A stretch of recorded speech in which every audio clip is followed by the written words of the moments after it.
Hello everyone, চলো তোমাদের সাথে শেয়ার করা যাক ডিম আর চানাচুর দিয়ে একটা রেসিপি। তো সবার প্রথমে মিক্সিং জারে আদা, রসুন আর একটা টমেটো পেস্ট করে নেব। তারপরে নিয়ে নিলাম পেঁয়াজ কুচি, দুটো পেঁয়াজ মিডিয়াম সাইজে। তারপরে হচ্ছে তোমার কড়াই বসালাম, বসিয়ে তার মধ্যে সর্ষের তেল দিয়ে শুকনো লঙ্কা আর হচ্ছে তোমার সর্ষে ফোড়ন দিলাম। দিয়ে একটুখানি ভালো করে ভেজে পেঁয়াজ যেটা কেটে রেখেছিলাম ওটা দিয়ে ভালো করে ভেজে নেবো। এর মধ্যে একটুখানি কারি পাতা দেওয়া দরকার ছিল, যেহেতু আমার কাছে ছিল না তাই আর দিইনি। এবার যেই পেস্টটা করে রেখেছিলাম ওই পেস্টটা এটার মধ্যে দিয়ে দেবো, আদা রসুন আর টমেটোর পেস্টটা।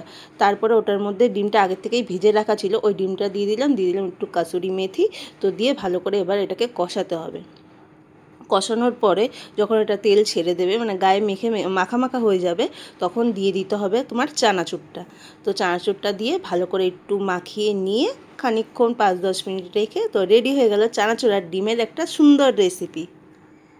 Thank you so much.